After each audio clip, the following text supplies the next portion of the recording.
Instagram मैंने क्यों छोड़ा, मैं इसके बारे में आपको पूरी डिटेल दूंगा और साथ ही साथ ऐसी क्या चीज़ें हैं और ऐसे क्या की पॉइंट्स हैं जो अपने लाइफ में आप इस्तेमाल करके इंस्टाग्राम को इंस्टेंटली छोड़ सकते हैं। और रियलिटी में ये बताऊंगा आपको कि कितना डार्क वेब फैला हुआ है इंस्टाग्राम के अंदर। तो सबसे पहला पॉइंट जो स्टार्टिंग में मैं बताऊंगा कि इंस्टाग्राम आपको क्यों छोड़ना चाहिए और क्यों अपनाना चाहिए, इसके बारे में मैं बताऊंगा आपको। तो सीरियसली मैं इस बात को बताने की कोशिश करूंगा। तो पहला पॉइंट है न्यूडिटी और पॉर्न टाइप थिंग्स जो अभी के फिलहाल मिल रही हैं, जो नंगापन और पॉर्न टाइप वीडियोस जो मिल रहे हैं इंस्टाग्राम पे, वो भी एक तरीके का एक मैनिपुलेशन हो सकता है कहीं ना कहीं आज के टीनेजर्स के लिए, एक बच्चों के लिए, कि वो जाके पॉर्न वीडियोस देखे। कहीं ना कहीं आप देखते होंगे न्यूडिटी बहुत ज़्यादा फैली हुई है आजकल के पॉर्न वीडियोस जो इंस्टाग्राम पे चला दिए जाते हैं। कभी कभी ऐसा भी लगता है कि वहाँ पर सेफ्टी की कोई भी चीज़ें नहीं होती। अगर बच्चा भी एकदम रील स्टार्ट कर दे तो वहाँ पर वैसी टाइप की वीडियोस आ जाती हैं जो एडल्ट कंटेंट टाइप देखने में लगती हैं। वो अधरंगी ड्रेसेस वाली लड़कियां जो वीडियोस बनाती हैं और साथ ही साथ उन लड़कों को लुभाती हैं जो वीडियोस देखना नहीं चाहते लेकिन they triggered and watch that videos, और उनका माइंड ट्रिगर करता है, शॉर्ट आउट करता है और फिर उसके बाद वो देखना शुरू करते हैं like porn videos, only fans, x hamster जैसे वेबसाइट पे जाना स्टार्ट करते हैं। और ये वहीं से ट्रिगर होता है। जो टीनेजर्स होते हैं, खास उनके लिए बोल रहा हूँ मैं, नॉट फॉर 20s या 21 जो अभी फिलहाल हैं 70s 18s या 20s में जो है अपने, उनके लिए मैं नहीं बोल रहा हूँ। उन्होंने तो बहुत पहले से ही पॉर्न वीडियोस देखना शुरू कर दिया होगा, तो उनके लिए I think it is not reliable this point. But nudity और पॉर्न उनके लिए बहुत ज़्यादा रिलायबल है जो आई थिंक अभी फ़िलहाल अपने 30s में है, 30s में है, जो अभी फ़िलहाल अपनी पढ़ाई को लेकर बहुत ज़्यादा चिंतित हैं, जो पढ़ाई करते हैं लिटरली अभी फ़िलहाल वो पढ़ाई पर ही उनको ध्यान देना चाहिए, जो 6-7 क्लास के बच्चे हैं, ना कि मास्टरपेशन और टाइप ऑफ पॉर्न और न्यूडिटी जैसे कंटेंट को उनको ज़्यादा से ज़्यादा देखना चाहिए। तो इंस्टाग्राम कहीं ना कहीं न्यूडिटी और पॉर्न को ट्रिगर करता है और फ्लॉरिश करता है। कहीं ना कहीं ये दिखाता है कि वो सिर्फ और सिर्फ व्यूज़ जनरेट करने की कोशिश करता है। आपको जो पसंद है वो तो दिखाएगा ही, लेकिन साथ ही साथ वो चीज़ भी दिखाएगा जो आपको पसंद नहीं है, और फिर धीरे धीरे वही कंटेंट आपको पसंद आने लगेगा। और वो न्यूडिटी कंटेंट होती है जिसको ज़्यादा से ज़्यादा लोग बनाते हैं। आपने बहुत सारे ऐसे फैन पेजेस देखे होंगे या फिर बहुत सारे ऐसे क्रिएटर्स को देखे होंगे, लड़कियों में या लड़कों में, वो लोग दैट टाइप ऑफ थिंग मैं बताऊं, वो लोग बनाते हैं 1000 रुपये या 2000 रुपये के अंदर अडल्ट कंटेंट बनाते हैं, और साथ ही साथ वो अपने ही फैन पेजेस पे या फिर अपने ही पेजेस पे उन एडल्ट कंटेंट को डालते हैं और उसको देखने के लिए वो उन लोगों से पैसा लेते हैं जो लोग उनके व्यूअर्स हैं, जो उनके फॉलोअर्स हैं, उनको पैसा देना पड़ता है कहीं ना कहीं। इसीलिए आप देखते होंगे बहुत सारे लोग जो होते हैं, इंस्टाग्राम इन्फ्लुएंसर्स जो होते हैं, आपको लगता होगा कि कैसे ये लंदन, यूरोप, अमेरिका, साथ ही साथ फ्रांस जैसे कंट्रीज में जाकर ट्रिप कराते हैं और घुमाते हैं। तो यही चीज़ होती है, स्पॉन्सरशिप, फिर उसके बाद न्यूडिटी कंटेंट, जो रिलायबल कंटेंट नहीं होता है, जितने भी गंदे धंधे होते हैं वो लोग ये सारी चीज़ों को करने की कोशिश करते हैं और इंस्टाग्राम चलाते हैं और इंस्टाग्राम पे इस टाइप की चीज़ों को प्रमोट करते हैं। चाहे वो सट्टा हो जाए, चाहे वो बेटिंग्स ऐप हो जाए, चाहे वो न्यूडिटी ही क्यों ना हो, कुछ भी करना पड़े, उन्हें नंगापन ही क्यों ना दिखाना पड़े, लोगों के दिमाग को ट्रिगर ही क्यों ना करना पड़े, डोपामाइन को ट्रिगर ही क्यों ना करना पड़े, वो लोग इस चीज़ को भी कर जाते हैं। तो आपका इस पे क्या कहना है न्यूडिटी वाले पॉइंट पे, मेरे आप कमेंट करके ज़रूर बताएंगे। लेकिन हम बढ़ते हैं अपने दूसरे पॉइंट पे। दूसरा पॉइंट है कि डेटा भी सेव करता है इंस्टाग्राम कहीं ना कहीं आपका। इंस्टाग्राम पे अगर आप जाएंगे तो बहुत सारी ऐसी चीज़ें होती हैं जो डेटाज सेव होती हैं इंस्टाग्राम में आपकी। देखिए आप कैसे पता लगा सकते हैं कि आपकी डेटा इंस्टाग्राम सेव कर रहा है। तो बहुत आसान सी चीज़ है, आपके सामने बहुत बार वो रिफ्लेक्ट भी हुई है आपकी स्क्रीन पर। जैसे अगर आप कोई रील देखते हैं और रील में आपको कुछ पसंद आ जाता है तो आप लाइक कर देते हैं उस रील को, और उस रील में कोई भी लड़का या मेल या फीमेल में से किसी ने भी कुछ भी कपड़ा पहना होगा तो सीधा आपके गूगल पे या फिर किसी भी शॉपिंग ऐप पे जिसको आपने डाउनलोड किया होगा उस पर वो सारी चीज़ें रिफ्लेक्ट होने लगेंगी। आप यूट्यूब पे भी जाएंगे तो वो सारी चीज़ें रिफ्लेक्ट होने लगेंगी, आपको अपने आप दिखने लगेंगी, क्योंकि आपने उनके एल्गोरिदम के साथ खेल किया है। वहाँ पर आपने जैसे ही गए आप लोग और आपको कोई रील अच्छी लगी तो आपने बिना रुके उस रील को लाइक कर दिया और साथ ही साथ उनको फॉलो किया, या फिर बिना रुके आपने रील देखते रहे, आप 60 सेकंड तक या 30 सेकंड की रील आपने देख ली।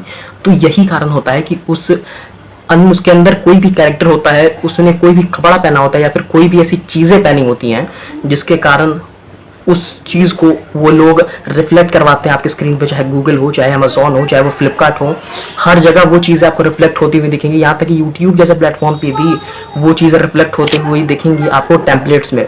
और यही कारण होता है कि बहुत सारे लोग अपने डेटास को सेव करने के लिए इंस्टाग्राम को अपने डेटा नहीं देते हैं। और यही कारण होता है बहुत सारे लोग ऐसे हैं जो सोशल मीडिया से अभी भी दूरी बना के रख रहे हैं। और ये सिर्फ एक सोशल मीडिया के हिसाब से नहीं है कि इंस्टाग्राम है या फेसबुक है, ये सारे ही सोशल मीडिया ऐसे ही हैं, चाहे वो यूट्यूब भी क्यों ना हो। यूट्यूब पे भी मैं वीडियोस बना रहा हूँ, अगर मैं वीडियो अपलोड करूँगा और जो मैं अपने बारे में बता रहा हूँ या फिर जो वीडियो में बता रहा हूँ वो सारी चीज़ मुझसे ज़्यादा पता होंगी यूट्यूब को मेरे बारे में। और यही कारण है कि बहुत सारे लोग अपने डेटास को देने में कतराते हैं। आजकल बहुत सारे ऐसे ऐप्स आ चुके हैं जहाँ पर आप देखते होंगे कि लोग इमेज डालते हैं और इमेज डालने के साथ ही उनकी लाइक बनाना इमेज या फिर बहुत सारी ऐसी इमेज, गिबली इमेज आ जाती है। और वही इमेजेस कहीं ना कहीं एक पास्ट या फिर उसके बाद फ्यूचर में उन्हें परेशान करेंगे कि उन्हें कहीं ना कहीं उन्होंने अपना ही एक नुकसान करवाया है टाइप ऑफ इमेजेस डाल के उस ऐप में। इमेजेस अगर आप डालेंगे तो सिर्फ इमेजेस नहीं जाएंगे, उसके साथ आपका डेटा भी जाएगा जो उस इमेज के साथ स्टोर था, जितने दिन पहले आपने उस इमेज को खींचा था, ये तक उन लोगों को पता होगा। आप क्या खा रहे हैं, आप क्या पी रहे हैं, आप कहाँ जा रहे हैं, आप कहाँ सो रहे हैं, ये तक इंस्टाग्राम को पता होता है, क्योंकि आप मिनट मिनट पे अपने स्टोरीज को चेंज करते रहते हैं और साथ ही साथ वो रील्स पोस्ट करते हैं। जहाँ कहीं भी अगर आप जा रहे हैं उसकी तरफ से आप भी रील पोस्ट करते हैं। और यही कारण होता है कि इंस्टाग्राम को वो सारी चीज़ें आपके बारे में पता होती हैं, उससे कई ज़्यादा पता होती हैं जितना आपको खुद के बारे में पता नहीं होता है। और यही कारण है कि वो आपके हर फैमिली मेम्बर को जान जाता है। इसीलिए कभी कभी आप देखते होंगे कि आपके दोस्तों के नाम से वो अपने मैसेजेस सेव करता है और वहीं पर उनके नाम आते हैं, रिफ्लेक्ट होते हैं अगर स्क्रीन पर, तो आपको दिखता होगा कि ये आपके दोस्तों के या फिर ये आपके फादर या मदर के नाम कैसे जानता है। अगर कभी कभी इंस्टाग्राम पर आप एक ऐसी फंक्शन भी होती है जहाँ पर वो लोग सीधा सीधा आपके मदर या फादर का नाम ले लेंगे, कहीं ना कहीं ऐसा भी सिस्टम हो चुका है इंस्टाग्राम पे, बहुत सारे प्लेटफॉर्म्स पे तो है। और यही कारण है कि बहुत सारे लोग अपने डेटास देने में कतराते हैं।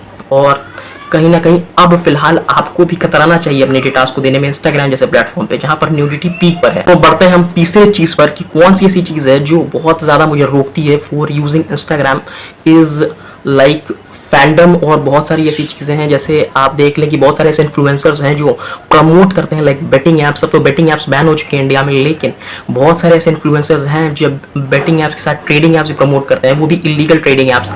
लेकिन इन सब चीज़ों को भी बैन कर देना चाहिए। वहीं पर वो लोग कहीं ना कहीं उन वेबसाइट को प्रमोट करते हैं जहाँ पर वो बहुत ज़्यादा ही इलीगल चीज़ें होती हैं, टाइप ऑफ हरासमेंट टाइप चीज़ें हैं, सेक्सुअल टाइप चीज़ें, बहुत सारी ऐसी चीज़ें होती हैं जिसको प्रमोट करने की कोशिश करते हैं। ऑन दी अदर हैंड वो लोग अपनी गाड़ियाँ दिखाते हैं, बंगले दिखाते हैं, ये एक टाइप का प्रवोक करते हैं उन लोगों को जिनके पास ये चीज़ें, ये सारी चीज़ें नहीं है, ये सारी फैसिलिटीज़ नहीं है। और कहीं ना कहीं वो लोग अपनी डार्क रियलिटी को छुपाते हैं कि वो इसके पीछे कितना मेहनत करते हैं। सिर्फ वो उस चीज़ का 10% दिखाते हैं कि उन्होंने क्या कमाया उस चीज़ से, वो ये नहीं दिखाते हैं कि कितना मेहनत करके कमाया। और इसी ट्रैप में वो लोग फंस जाते हैं जो छोटे लोग होते हैं, जो शायद बहुत मिडिल क्लास या पुअर फैमिली से आते हैं, वो लोग फंस जाते हैं इस ट्रैप में। और कहीं ना कहीं वो लोग भी वीडियो बनाना शुरू करते हैं, उनकी तरह अमीर दिखने के शुरू करते हैं। और इसीलिए वो आईफोन जैसे बहुत सारी चीज़ें खरीद लेते हैं और कर्ज में डूब जाते हैं। EMI भरते भरते, क्रेडिट कार्ड का लोन भरते भरते, उन लोगों को क्रेडिट कार्ड भी नहीं मिलता है, EMI का लोन भरते भरते ही वो लोग कहीं ना कहीं निकल जाए इस दुनिया से। और यही कारण होता है कि बहुत सारे जो माँ बाप हैं आज तक 13, 15 या 17 ईयर्स ओल्ड बच्चों को ये सब चीज़ें नहीं करने के लिए बोलते हैं कि टाइप ऑफ इंस्टाग्राम रील्स या फिर फेसबुक रील्स बनाने के लिए रोकते हैं, लेकिन तब भी बच्चे करते हैं, जिद करके आईफोन खरीदवाते हैं और टाइप ऑफ इंस्टाग्राम पर ये सारी चीज़ें करते हैं। और इंस्टाग्राम इसको रोकता भी नहीं है टाइप ऑफ कि 13 या 15 ईयर ओल्ड बच्चों के लिए ये सारी चीज़ें बैन कर दी जाए और अभी उन्हें पढ़ाई पर ध्यान देने के लिए कहा जाए। और भारत सरकार भी इस तरह की चीज़ों पर ज़्यादा एक्शन लेने की कोशिश करती नहीं है और ये बच्चे रील्स बनाते हैं टाइप ऑफ। क्यों? क्योंकि वो लोग अपने फेवरेट इन्फ्लुएंसर्स को देख रहे हैं कि उनके पास ये लग्जरी कार है, ये लग्जरी घर है, ये बंगला है, और कहीं ना कहीं इसमें वो प्रवोक हो जाते हैं और साथ ही साथ वो सारी चीज़ें, वो गलतियाँ कर देते हैं जो उन्हें करनी नहीं चाहिए। और लिटरली मैं यही बोलूँगा आप लोगों को, do whatever you want to do, but do in like your 20s, 70s या 80s के टाइम पे आप करने की कोशिश कीजिए, कोई आपको नहीं रोकेगा। लेकिन इट इज़ नॉट कि आप 13 साल की उम्र में, 14 साल की उम्र में आप करना शुरू कर दें इन सारी चीज़ों को। और मेरा यही सजेशन होगा कि आप इंस्टाग्राम पर अगर कर रहे हैं तो अपने डेटास को सेव कीजिए, न्यूडिटी से बहुत ज़्यादा दूर रहिए, क्योंकि आपको उस जगह ले जाएगी जो बहुत ज़्यादा बुरी हो सकती है आपके लिए। और सही और साथ ही साथ जितने भी फैंडम, जितने भी इन्फ्लुएंसर्स हैं, उनके चक्कर में बिल्कुल ना पड़े, ये आपको कहीं ना कहीं फंसा भी सकते हैं। और लिटरली मैं यही बोलूँगा आपको कि अपने डेटा को सेव करते रहिए। और लास्ट में यही सोल्यूशन दूंगा आपको कि डिलीट इंस्टाग्राम फॉर एवर। अगर आप बचना चाहते हैं इस ट्रैप से, इन सारे ट्रैप से जिसके बारे में मैंने इस वीडियो में डिस्कस किया है, सीधा डिलीट कीजिए, डिलीट इंस्टाग्राम फॉर एवर। क्योंकि अगर आप डिलीट नहीं करेंगे तो आप देखते रहेंगे, इस लूप में फंसते रहेंगे। एक विशियस साइकिल है कि आप उठे फिर कल उठेंगे, फिर आप रील्स देखेंगे, फिर रात में रील्स देखेंगे, फिर सुबह उठे सुबह रील्स देखेंगे, फिर रात में रील्स देखेंगे, और यही ट्रैप आपका चलता रहेगा, यही साइकिल आपका चलता रहेगा। This is insane cycle. आप कभी भी इस साइकिल से निकल ही नहीं पाएंगे।